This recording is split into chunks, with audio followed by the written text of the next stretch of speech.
c'est pas parce qu'une femme, justement, est fin trentaine, début quarantaine, puis qu'elle commence à avoir un cycle qui est peut-être déséquilibré, un cycle trop court ou un cycle trop long, ben c'est pas nécessairement juste d'aller ajouter une hormone, c'est de regarder l'ensemble des hormones, puis de regarder le mode de vie, de regarder le stress, de regarder le foie, de regarder les intestins, parce que tout ça va influencer comment le corps va fabriquer les hormones que tu as mentionnées, l'estrogène, progestérone, testostérone. Bonjour tout le monde. Aujourd'hui, je reçois Marie-Soleil Noro, naturopathe, auteure et fondatrice du programme Hormones Rebelles. On vous parle naturellement d'équilibre hormonal, plus précisément en lien avec le volet hormones sexuelles féminines. On vous parle de cycle menstruel, de libido et plus encore. Bonne écoute. Alright, bonjour tout le monde. Je suis ici avec Marie-Soleil Noro aujourd'hui. Très content, ça fait longtemps qu'on s'en parle, Marie-Soleil. Tu es naturopathe, bien connue sous le nom de la naturopathe moderne. Tu es auteur de 3 livres maintenant à ce jour, peut-être plus. Tu me diras 4, tu vois, dont 2 que j'ai à la clinique là, en ressources pour les patients. On se connaît même depuis longtemps, là, je dirais même une dizaine d'années maintenant à ce jour. Tu es maintenant aussi la naturopathe du sexe. Tu as fait un genre de branding sur le volet justement de l'équilibre hormonal naturellement. Et c'est là-dessus que j'aimerais qu'on développe aujourd'hui un petit peu. C'est sur ça là, que je voudrais justement qu'on parle. Les hormones sexuelles, plus spécifiquement les hormones féminines de la femme. On va parler de libido. Tu as même créé un programme là, que tu appelles Hormones Rebelles avec une de tes collègues. Donc voilà, bienvenue sur notre épisode d'aujourd'hui. Je suis super content de t'avoir avec moi aujourd'hui. Merci beaucoup, Maxime, de l'invitation. Ça fait plaisir. Puis écoute, tout d'abord, moi, ce que j'aimerais, si tu peux nous donner un peu de background pour les gens qui ne te connaissent pas à la maison. Tu es naturopathe dans le domaine, justement, depuis très longtemps. Et tu t'en es même fait une spécialisation avec le volet hormonal. Moi, tu es comme ma référence dans les cas un petit peu plus poussés, surtout santé féminine, thyroïde historiquement aussi, et tous ces volets-là. Bien évidemment, c'est là que je fais mon petit disclaimer pour les gens à la maison également. Là, tout ce qu'on va discuter aujourd'hui, c'est pour des fins d'information, transmettre de l'information. Mais si vous avez des questions spécifiques à vos conditions de santé, ça ne constitue pas de la vie médicale. Donc, parlez à votre médecin d'abord et avant tout et vos autres professionnels de la santé. Donc, voilà, c'est fait. Marie-Soleil, tu peux nous parler un peu de ton background. Puis, qu'est-ce qui t'a amené à développer cette expertise-là en lien avec le volet hormonal, plus spécifiquement même féminin? Ben, merci de poser la question. Dans les 12 dernières années de pratique privée, qu'est-ce que j'ai remarqué puis accumulé comme statistique, c'est que les femmes sont beaucoup plus souffrantes que les hommes. Donc, j'ai essayé de comprendre qu'est-ce qui se passe en arrière de ça et c'est vraiment les problèmes d'hormones qui sortent et qui affectent aussi la thyroïde. Donc, j'ai décidé d'offrir justement un service particulier pour les femmes. Il y a beaucoup de femmes aussi qui me témoignaient d'avoir des problèmes de libido, d'avoir vraiment complètement fermé leur vie sexuelle depuis des fois 15 ans. Donc, c'était vraiment troublant pour moi et j'essayais de comprendre qu'est-ce qui se passe en arrière de ça. Et j'ai décidé de lancer la naturopathe du sexe pour venir justement démystifier, enlever aussi le tabou en arrière de tout ce blocage-là hormonal que les femmes vivent.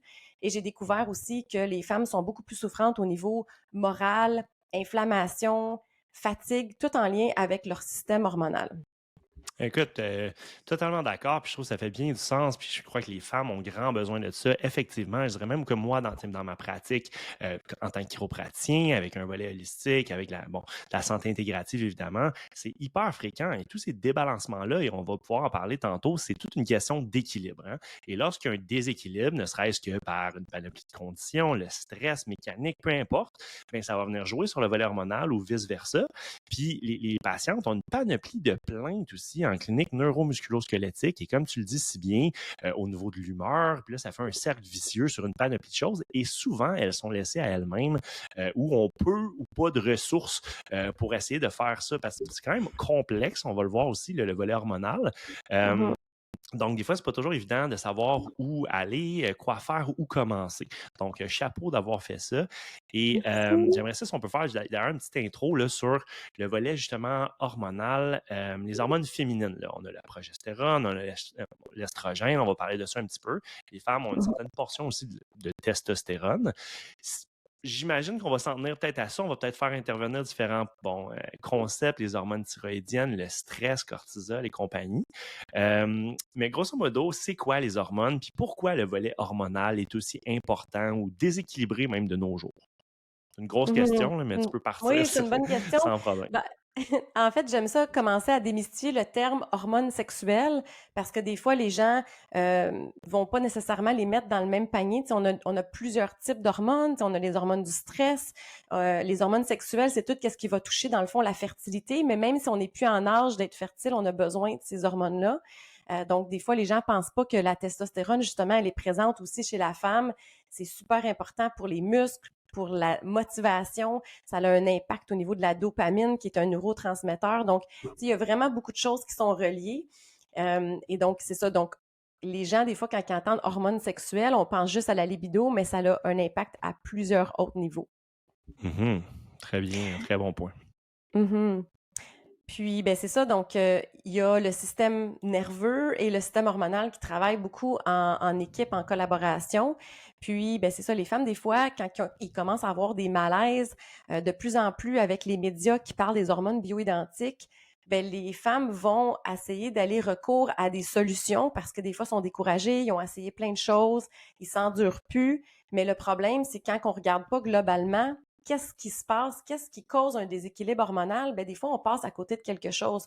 Donc c'est pas parce qu'une femme justement est fin trentaine, début quarantaine, puis qu'elle commence à avoir un cycle qui est peut-être déséquilibré, un cycle trop court ou un cycle trop long, ben c'est pas nécessairement juste d'aller ajouter une hormone, c'est de regarder l'ensemble des hormones, puis de regarder le mode de vie, de regarder le stress, de regarder le foie, de regarder les intestins, parce que tout ça va influencer comment le corps va fabriquer les hormones que tu as mentionnées, dont justement l'estrogène, progestérone, testostérone.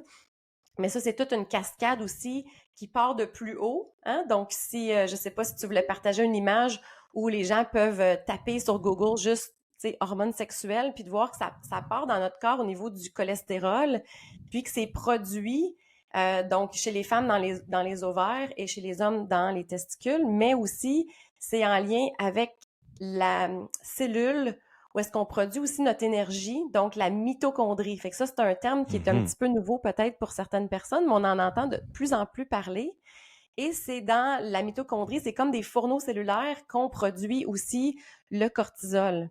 Donc, tu sais, des fois, on pense baisse hormonale, OK, on va aller pallier les hormones justement avec estrogène, progestérone, mais on oublie que si on a de l'épuisement, si justement nos petites cellules sont plus capables de produire suffisamment d'énergie, de cortisol, ben c'est peut-être là le problème et qu'il faut peut-être adresser ça euh, en équipe, des fois avec la médecine conventionnelle, avec les hormones, ou des fois avant même de penser d'aller supplémenter avec des hormones. Exact. Puis je pense que tu l'as bien dit, tu sais, notre rôle, surtout en tant que thérapeute, naturopathe, que docteur en chiropratique, avec un volet intégratif, vision globale, notre but, c'est pas de remplacer le volet médical ou autre, mais d'accompagner les gens, surtout, tu as bien dit, habitudes de vie, de voir Mhm. quelles habitudes de vie, qu'est-ce que je fais pas assez, qu'est-ce que je fais trop, puis comment je peux moduler ça pour aider mes hormones, tout mon système, d'abord et avant tout, pour après, si jamais j'ai besoin de médication ou jamais j'ai besoin de autre chose, ben là, ça va Mhm. aider tout le monde essentiellement et toutes ces interventions-là. Puis je pense que ce que le volet des hormones bioidentiques a amené, du moins de bon, ça a aidé une panoplie de femmes et une panoplie de mes patientes, soit dit en passant.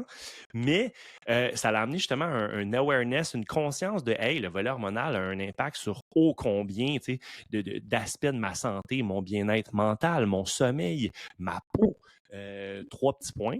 Mes douleurs, je vais prêcher pour ma paroisse, mais en même temps, vraiment, ça l'a amené ça. Puis à partir de là, tu l'as bien dit encore une fois, c'est de voir, OK, pourquoi j'ai ce débalancement-là d'abord et avant tout, avant d'avoir recours à une source exogène? Est-ce que je peux auto-moduler ma propre production? Tu sais, le volet justement des hormones, c'est quand même ça fait partie des hormones de jouvence pour la femme sur une panoplie de niveaux, encore une fois. Puis c'est super important de l'optimiser d'abord et avant tout de par les habitudes de vie parce que si on ne le fait pas, ben, on peut bien prendre quelque chose qui va venir corriger nos niveaux, mais la source ou les sources sont pas nécessairement plus adressées. Puis, c'est un autre très bon point aussi, je te dirais, tu me dis justement au 21e siècle et tout, pourquoi il y a autant de débalancement selon toi? C'est une bonne question. Tu sais, on en voit énormément des femmes qui se plaignent au niveau des symptômes de SPM, rétention d'eau, inflammation, ballonnement, SPM qui affecte vraiment l'humeur. Tu sais, il y a des femmes qui se reconnaissent plus. Je veux dire, il y a des femmes, des fois, qui veulent se Mhm. divorcer une fois par mois. C'est assez important. Et pourquoi qu'il y en a plus qu'avant? Pourquoi qu'il y a beaucoup de femmes qui se disent qu'ils ont une ménopause hâtive? Tu sais, est-ce que c'est vraiment Mhm. normal de commencer à avoir une préménopause si jeune, tu sais, début quarantaine? Donc, je pense que le stress, c'est vraiment la maladie du siècle. Donc, définitivement, le stress. Il y a aussi la pollution. Tu sais, on entend parler de détox, puis ce mot-là, il est tellement sali dans notre domaine. Je veux dire, les gens pensent que c'est du n'importe quoi parce qu'on parle, on entend des, tu sais, des jus verts, des kits de détox, puis les gens pensent que c'est pas vrai, que c'est juste des suppléments. Mais il faut penser ça globalement. Donc, la pollution, elle existe. Les océans sont pollués. Tu sais, on est entouré de plastique. Nos aliments sont vraiment emballés.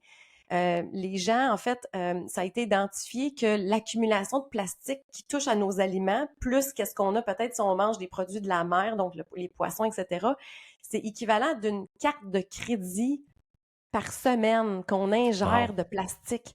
Puis ça, Wow. ben, tu sais, c'est pas de la fausse science ou de la pseudo-science que les gens vont penser des fois associer avec le terme détox. C'est vraiment, tu sais, ça a été identifié et donc le corps doit sortir ces plastiques-là. Puis qu'est-ce qui est triste en fait, c'est que les molécules de plastique, ben, ils ressemblent aux estrogènes. Fait qu'on appelle ça des xénoestrogènes. Puis encore une fois, ça paraît farfelu, mais c'est vraiment identifié que toutes ces molécules-là vont augmenter le fardeau. Donc, autant chez les hommes que les femmes, ces molécules-là, ben, ça agit comme des estrogènes. Puis là, on se ramasse avec des symptômes de qu'est-ce qu'on appelle la dominance en estrogène, qui est un terme qui est des fois mal expliqué et qui est pas bien compris, mais qui est très, très influencé par, c'est ça, toute la pollution environnementale. Donc, il y a aussi les pesticides qu'on peut retrouver. Puis le corps, ben, veut pas, faut qu'il travaille pour faire sortir ça. Et ça peut aller causer des déséquilibres hormonaux. Donc, si on ajoute le stress, ça, puis des fois, peut-être les gens mangent pas toujours tous les aliments qu'ils devraient pour balancer les hormones. Donc, je pense à les légumes verts qui apportent la folate naturelle, le magnésium. Donc, quand on est stressé, on a besoin plus de magnésium. Juste ça, en fait, ça peut causer des SPM et une mauvaise gestion de l'estrogène parce que des fois, c'est pas juste d'avoir de l'estrogène ou d'en avoir trop, mais c'est vraiment comment que le corps transforme cet estrogène-là. Exact, tu l'as bien dit. Puis j'ai le goût qu'on touche à deux sujets. Assurément, le stress, moi aussi, c'est mon top 1 de remarques et après discussion avec une panoplie de professionnels de la santé. Tu sais. Puis le stress, je vais faire une parenthèse là-dessus, mais c'est souvent les gens pensent, ah, j'ai le stress émotionnel. J'ai pas de stress présentement, mais si vous avez, je sais pas moi, 35 ans, tu sais, il y a un effet cumulatif au stress. Puis il y a le stress Mhm, émotionnel que quand on pense stress, les gens pensent ça en clinique du moins, la plupart des gens. Il y a le stress physiologique a un impact si à force mhm. de justement pas assez dormir, faire trop d'activités ou pas soigner ses petits bobos, trois petits points. Il y a le stress, bon, justement, de l'environnement. Puis il faut considérer ça, puis ça a un effet cumulatif. Gardez ça en tête. Fait que quand Mhm. on parle de stress, on parle de tout. Fait que si vous avez déjà eu du stress, vous n'êtes pas trop stressé présentement, vous avez eu des décès dans votre famille, vous avez des passe-toughs, tout le monde en a, on s'entend, ben, à un moment donné, ça a un effet cumulatif. Ça, puis la lumière, bon, on peut partir long là-dedans. C'est pas le but du podcast là-dessus, mais ne pas négliger l'effet du stress. 21e siècle, on est bombardé de stress de tout bord, tout côté. Puis c'est Mhm. des petits stresseurs, mais cumulés, ça fait beaucoup plus qu'il y a 100 ans, beaucoup plus que là, 500 ans. Ça, c'est une chose. Vraiment. Puis, Mm. j'aimerais ça aussi faire une petite parenthèse sur le volet de la détox. Souvent, les gens vont dire, ah ouais, la détox, comme tu dis, c'est un mythe, on n'a pas besoin de notre corps détox au quotidien. Puis, c'est vrai en partie, notre corps détoxifie, puis j'aime mieux le terme en fait biotransformation. C'est que le corps va utiliser justement bon, certaines toxines ou certains métabolites. Là, c'est pas toujours une toxine quelconque, mais c'est reconnu comme pour le corps quelque chose qui devrait être à l'extérieur du corps. On s'entend là-dessus, on va dire ça comme ça. Mhm. Puis, comme tu l'as si bien dit, c'est que notre environnement a beaucoup changé. Fait que oui, en théorie, ton corps est capable de détoxifier ce qu'il y a à détoxifier. Par contre, si tu viens amener beaucoup de stress, stress métabolique, stress hormonal, le monde ne pense pas, mais quand tu as un stress émotionnel, ben, il y a une cascade hormonale qui se fait. Quand tu amènes un stress justement émotionnel, il y a une cascade qui va se passer sur une panoplie d'autres systèmes, fait que le corps va justement switcher la priorité à différents endroits, puis ben là, à un moment donné, ça va aller drainer les ressources. Après ça, l'environnement, comme tu disais tout à l'heure, tu parles des métaux, les xénoestrogènes, c'est toute une grosse charge, sans compter les hormones exogènes que les gens peuvent prendre, les anovulants, une panoplie de choses. Bref, c'est pas de virer fou avec une ou l'autre de ces choses-là, mais c'est une accumulation de notre environnement qui est très, très, très différent d'il y a 50 ans, 100 ans. En plus du volet Définitivement. nutritionnel, notre alimentation qui est de plus en plus transformée et qui pour certains, leur statut nutritionnel est beaucoup plus pauvre qu'il y a 50 ans, encore une fois. Fait que tout ça combiné, ben c'est certain qu'il y a des fois d'aller assister le corps dans sa biotransformation. Puis là, on parle du foie, la conjugaison des toxines, mais après, tu as le volet de l'élimination, le fameux rein, le fameux intestin. S'il y a des gens, beaucoup de femmes, ça fait un service pour en parler, la constipation et autres, ben là, si on n'élimine pas, dans tout ce qui est volet de détox, on est ce qu'on mange, oui, mais on est ce qu'on n'élimine pas. Puis je t'ai entendu le dire souvent également, c'est une citation souvent qu'on avait entendu de Dr. Robert Rukowski, qui est un excellent praticien.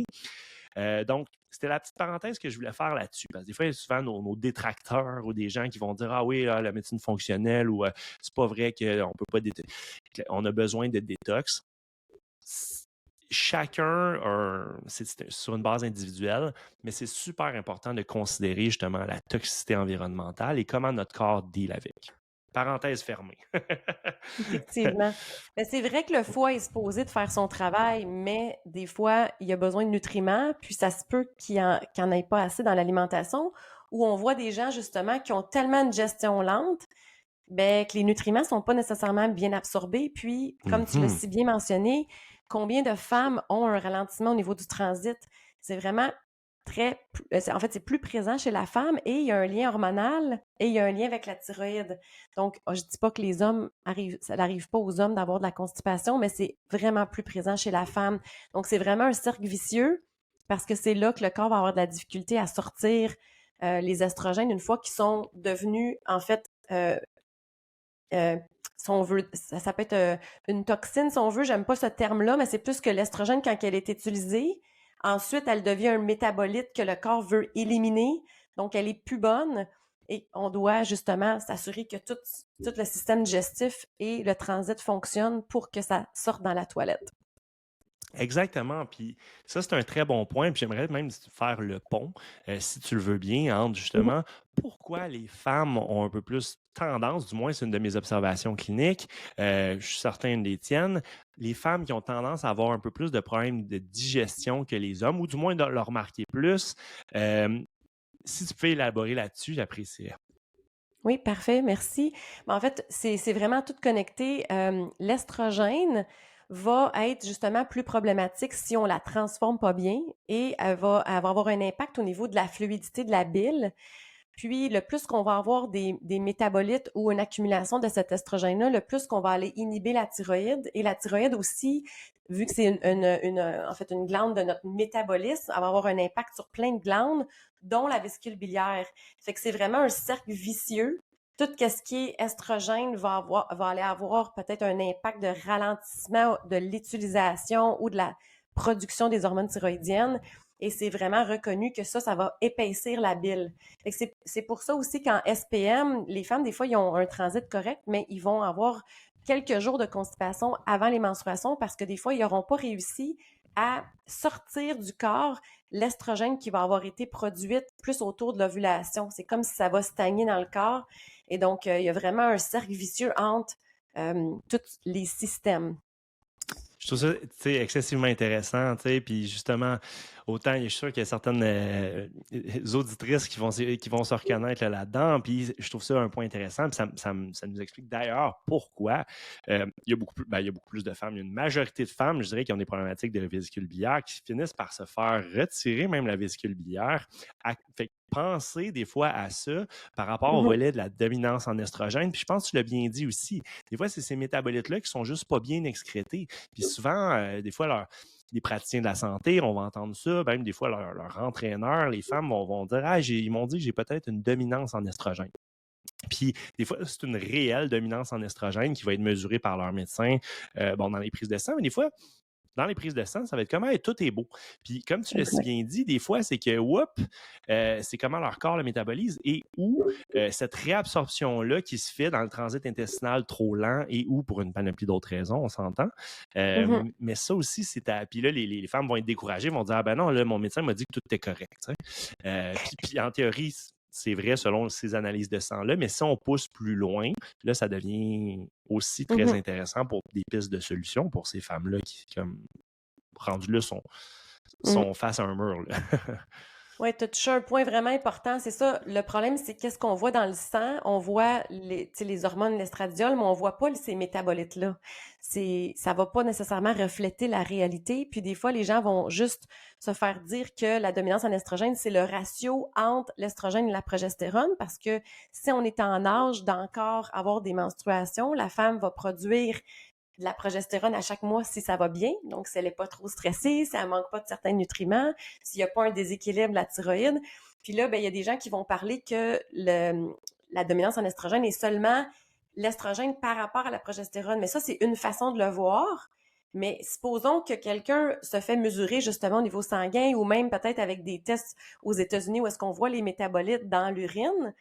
Mais les taux, ça se peut que les taux, les deux soient corrects, mais par contre, si cette femme-là, justement, réabsorbe parce que son transit va pas bien ou sa flore intestinale, puis elle réabsorbe les métabolites d'estrogène utilisés qui sont plus bons, ben à ce moment-là, on parle d'un autre type de dominance en estrogène et cette femme-là va se ramasser avec des possibles symptômes comme des maux de tête, difficulté à perdre du poids, ça peut être aussi même des réactions allergiques parce qu'on sait que l'estrogène, tantôt je parlais du lien thyroïde, mais il y a aussi un lien avec l'histamine. Fait que combien de femmes vont avoir des symptômes en SPM, même de type allergique? Ça va vraiment Mhm. loin. Allergique, volet justement tout en hit sinusite, puis moi, encore une fois, d'un point de vue neuromusculosquelettique, tout ce qui est en hit, tendinite, bursite, tout ce qui est inflammation au point, puis là, ça va se calmer à un certain point, ou là, s'ils sont rendus trop avancés là-dedans, c'est de l'inflammation généralisée là-dessus. Puis c'est là que, justement, moi, comme clinicien, quand j'observe ça, un genre de pattern comme ça chez une patiente, ben là, je vais aller voir, est-ce qu'il y a tel changement d'habitude de vie qui peut être fait, autant au niveau, toutes les sphères, mais aussi est-ce qu'il y a différents nutriments ou suppléments qu'on peut aller aider pour favoriser une voie une fois justement les habitudes de vie bien ancrées.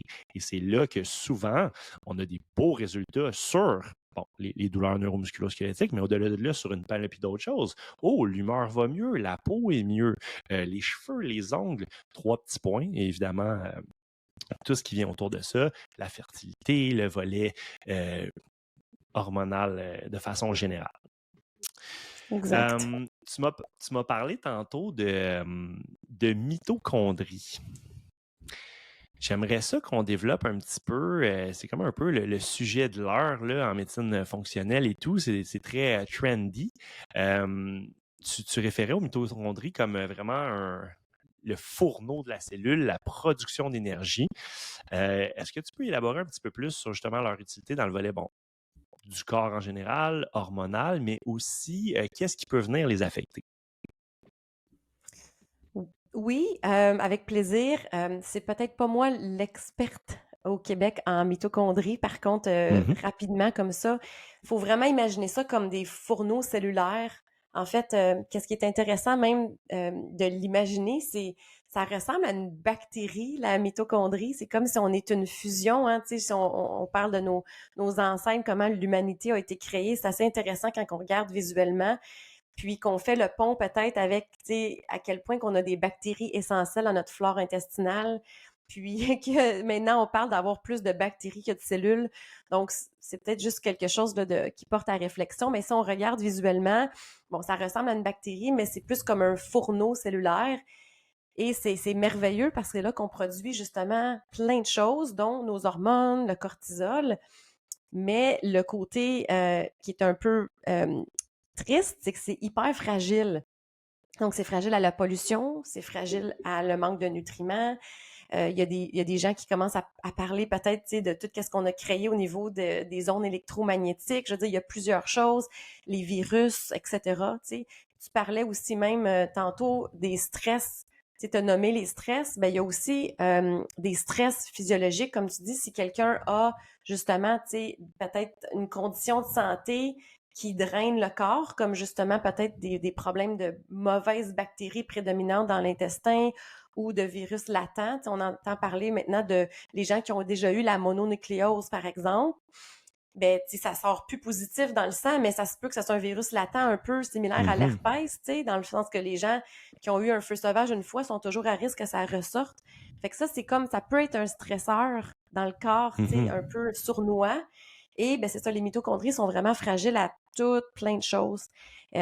Donc, il y a vraiment plusieurs choses qu'on peut faire, dont la gestion du stress, d'avoir un bon sommeil, justement de s'occuper que notre foie a tous les nutriments possibles pour se détoxifier et éliminer les pesticides le plus possible de notre environnement. Peut-être si on habite à côté d'un champ où est-ce qu'ils utilisent des pesticides, d'essayer de voir qu'est-ce qu'on peut faire peut-être pour aider notre corps. Fait qu'il y a vraiment plusieurs petites choses, mais je pense que le fléau numéro un qu'on voit, puis tu l'as nommé tantôt toi aussi, c'est vraiment le stress chronique.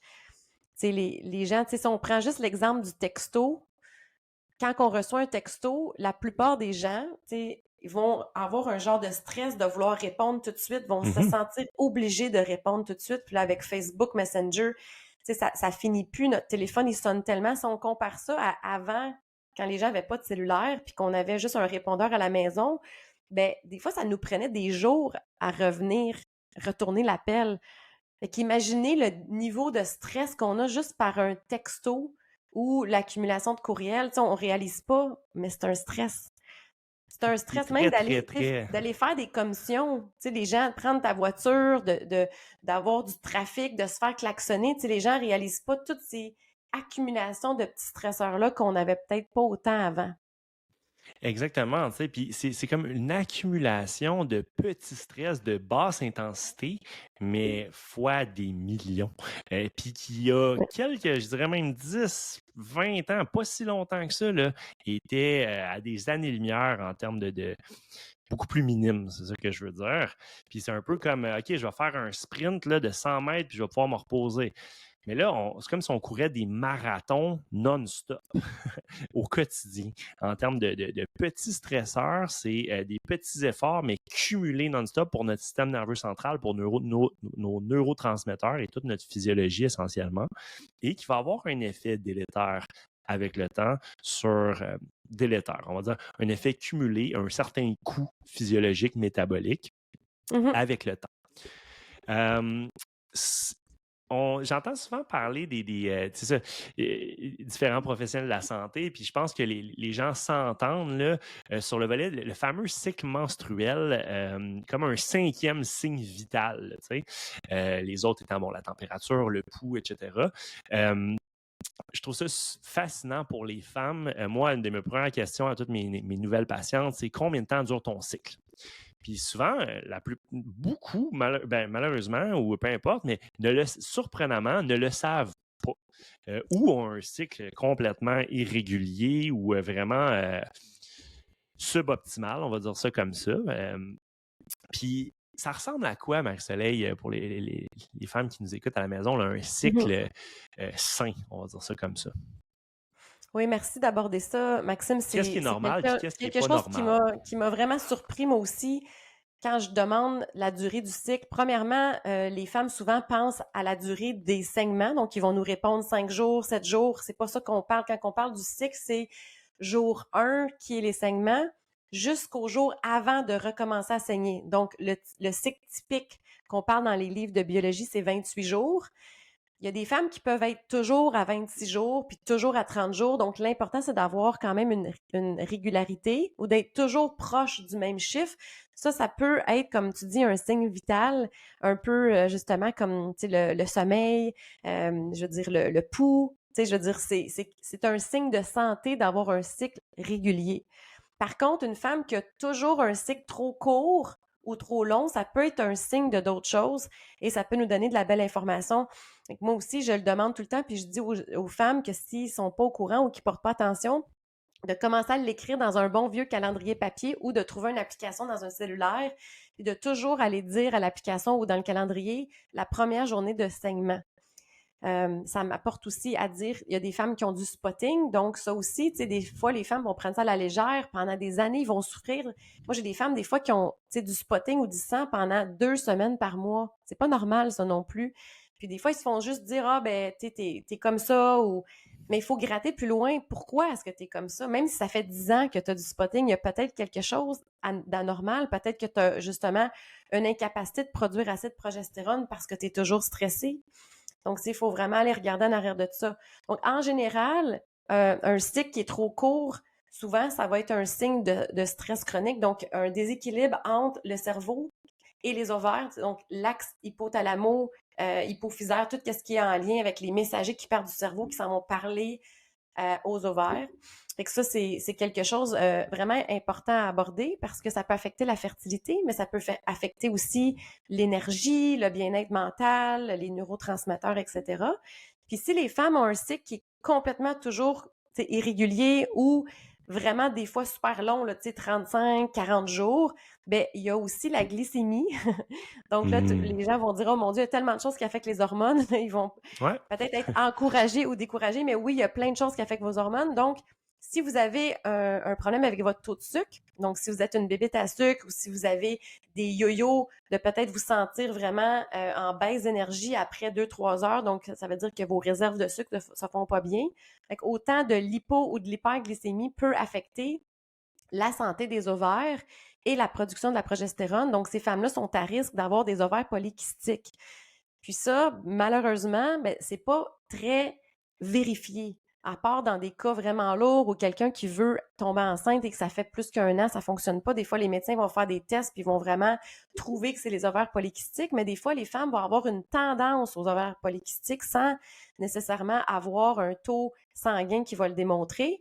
Mais ces femmes-là, quand on va changer l'alimentation, enlever les sucres rapides, réduire l'excès de glucides, peut-être ajouter des protéines, des fibres pour vraiment avoir une régulation de la glycémie, ben, ces femmes-là, des fois, le cycle menstruel va justement s'améliorer, leurs symptômes, leur peau, parce que souvent, ces gens-là vont avoir peut-être des risques plus d'acné ou de pilosité. Donc, c'est vraiment deux choses qui vont affecter beaucoup. Fait que comme tu dis, c'est super important d'aller porter attention à ça, puis surtout si ça change, tu sais, si la personne était correcte à, je sais pas moi, à 30 ans, mais qu'à 38 ans commence à avoir des problèmes, ben c'est pas juste le vieillissement, puis il faut pas nécessairement accepter de dire ah ben je vieillis, c'est comme ça. Non, il y a plusieurs choses à faire, puis on veut vieillir en santé.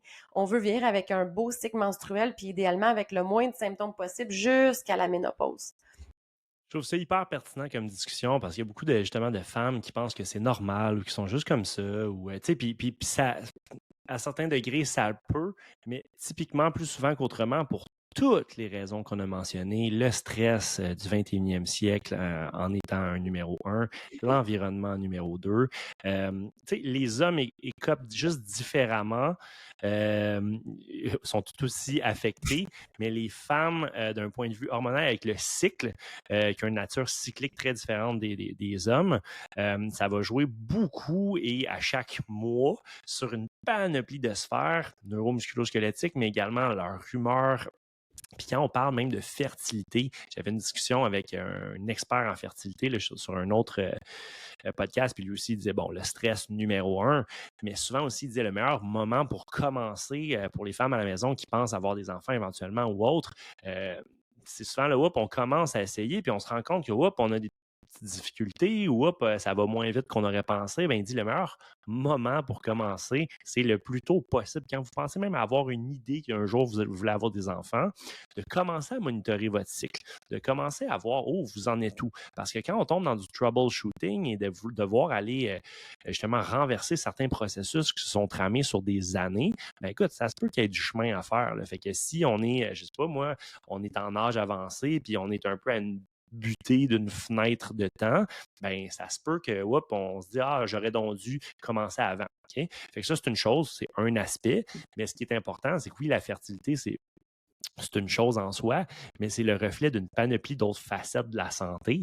Puis vous gagnez, même si vous ne voulez même pas avoir d'enfant, à commencer maintenant à justement juste équilibrer votre volet hormonal parce que c'est le reflet de plein de soit des lacunes ou de choses que vous faites trop. Mhm. Tu sais, comme tu le dis, le stress, ça peut être physiologique. Si tu bois trop de café, c'est là que les habitudes de vie, notre corps nous parle. Hein? Fait que s'il y a des différentes choses, des fois, c'est comme, hey, c'est quoi? C'est peut-être plus dû pour du repos là, que d'aller au gym 5 fois semaine pour atteindre tes objectifs de physique, de poids ou de performance ou autre. Puis des fois, les gens, en s'assoyant avec eux, puis même je réitère là-dessus l'importance d'une évaluation individuelle, puis d'aller voir qu'est-ce qui s'applique à vous avec un professionnel qui s'y connaît. Là est la clé. Là. Vous pouvez prendre déjà des Mhm. petites pistes sur tout ce qu'on dit là pour justement aller parler avec votre professionnel. Puis on va pouvoir parler même de ton programme là, sous peu pour les femmes, pour celles que ça intéresse. Mais c'est là que c'est important d'aller voir, OK, où sont mes lacunes, sur quoi que je peux commencer ici maintenant à travailler, parce qu'il y a des choses Mhm. là-dedans que oui, peut-être que ça vous sonne des cloches, vous vous reconnaissez, mais c'est pas là pantoute qu'il faut que vous commenciez dans votre cas. Fait que ça, c'est important aussi, et tout là est l'art d'un bon praticien pour vous accompagner dans ce processus-là. Si justement je fais un tremplin vers votre programme, en fait, parce que c'est avec une de tes collègues là, qui est chef holistique, puis je te connais aussi étant, tu as quand même 2 ou 3 livres de recettes là, quand même en termes d'alimentation. Tu es une passionnée là, sur... puis c'est d'ailleurs des ressources super intéressantes là, pour les gens à la maison, si ça vous intéresse, sont disponibles du moins encore, je ne sais pas, sur Amazon. Moi, je les avais achetés sur Amazon dans le temps. Tes livres là, qui, justement, plein de recettes avec beaucoup d'aliments non transformés, mais des fois, c'est ça, pour devenir créatif puis changer un peu la routine, là, je trouve que tes livres sont excellents pour ça.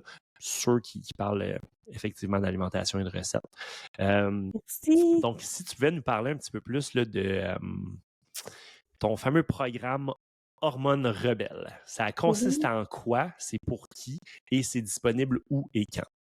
Avec plaisir, merci. Mais peut-être juste pour démystifier rapidement au niveau de l'alimentation, tu sais, oui, je suis une passionnée, j'adore quand ça goûte bon, mais je suis aussi une passionnée de la composition corporelle. Donc ça l'affecte aussi beaucoup les hormones.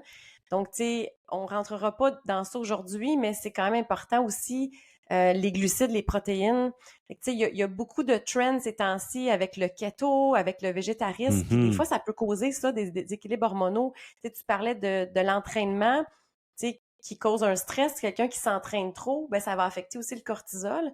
Mais je vois des femmes aussi couper trop les glucides, tu sais, parce que ça a tellement été la mode, le keto, le low carb.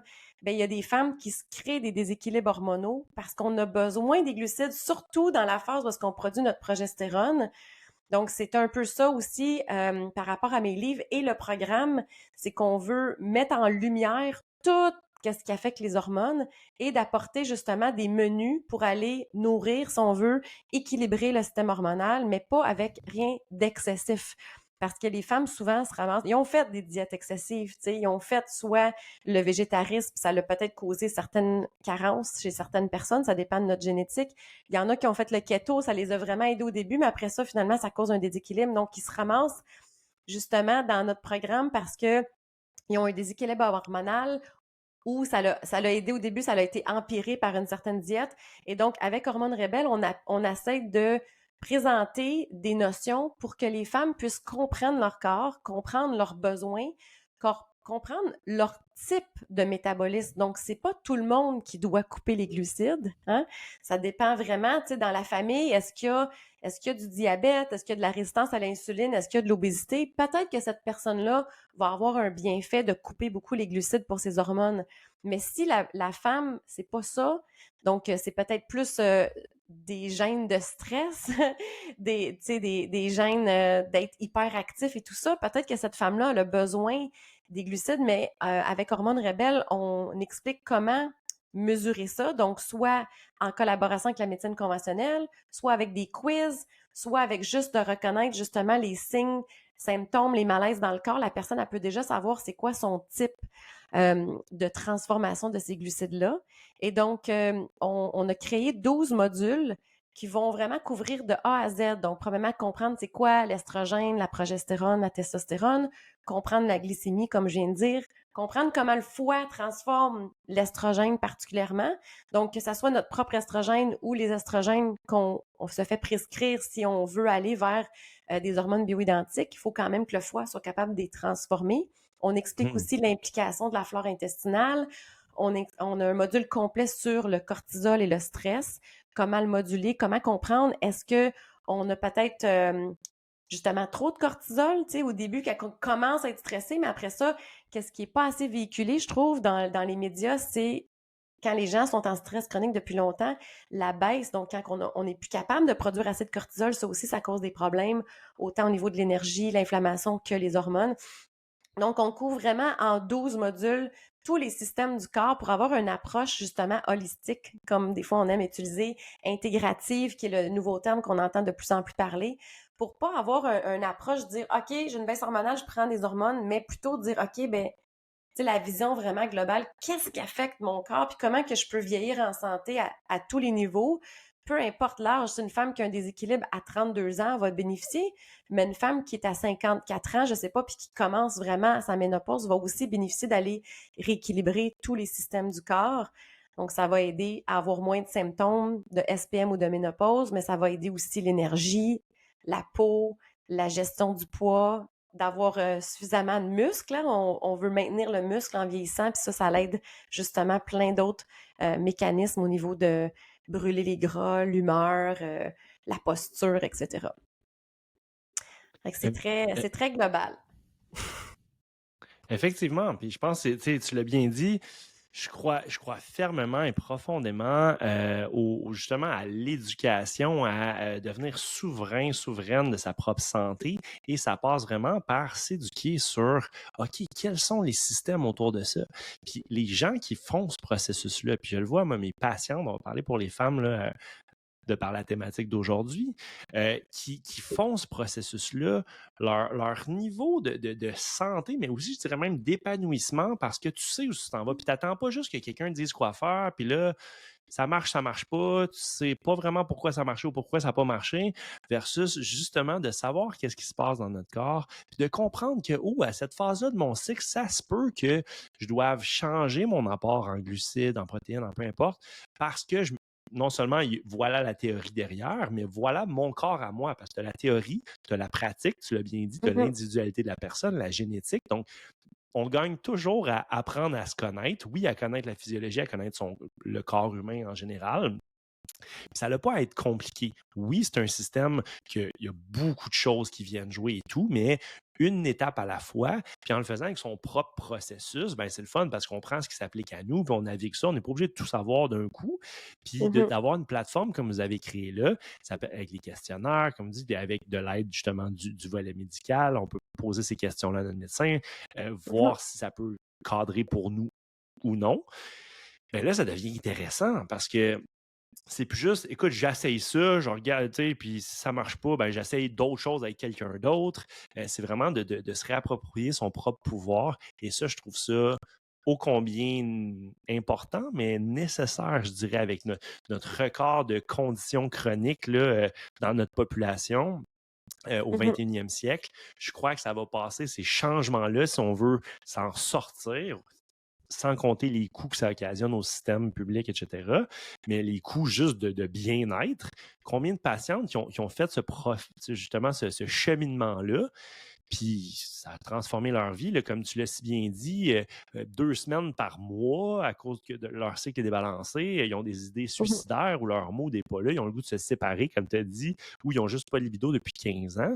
Ben écoute, c'est long, longtemps, là, puis je veux dire, c'est pas une vie, là, dans un sens. Fait que, Non.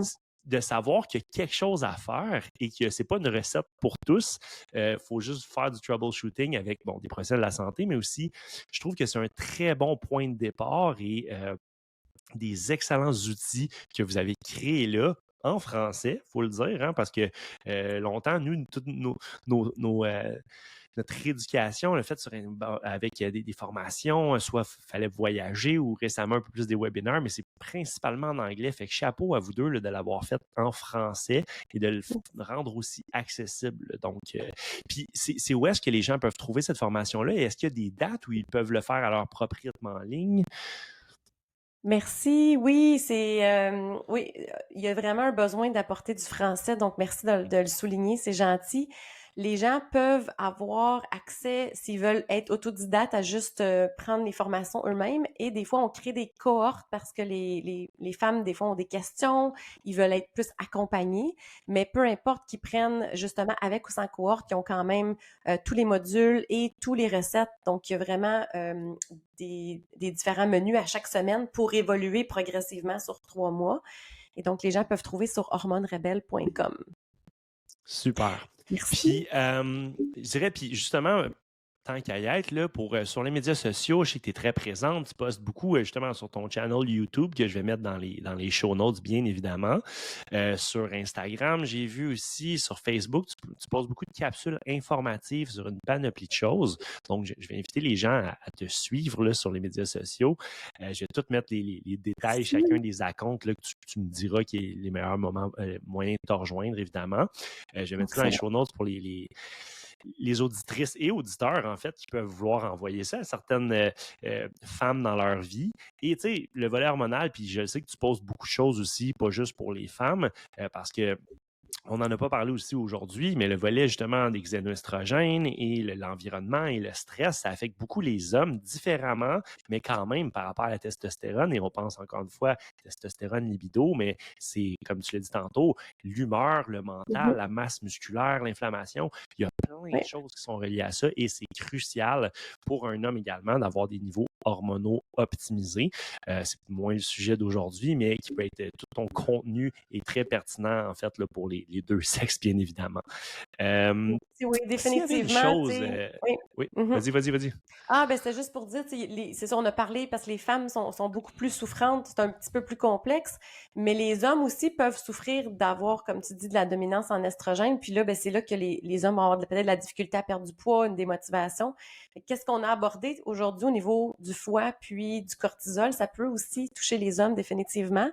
C'est important de le mentionner Mhm. aussi. Merci. Ben ouais, ça fait plaisir. Puis ce que j'allais dire, c'est ça. Si tu avais une chose pour les auditeurs, auditrices aujourd'hui, là, que tu dirais qui est à retenir de notre entrevue, de notre discussion, qu'est-ce que ce serait?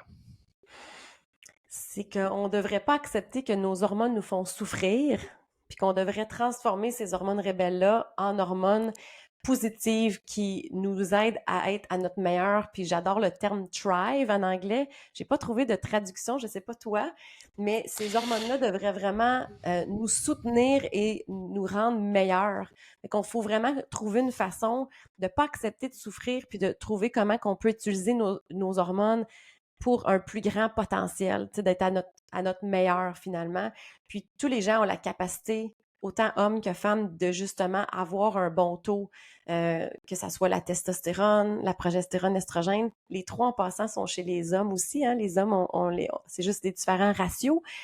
Mais c'est certain que ces hormones-là devraient vraiment nous aider avec notre jouvence le plus longtemps possible, notre Tu l'as énergie. bien dit, tu sais, Mm. d'être à notre top au quotidien, d'être la meilleure version de nous-mêmes, autant justement, bon oui, émotionnellement, mais physiologiquement parlant, qui vient supporter notre volet émotionnel et toutes les autres facettes de notre vie.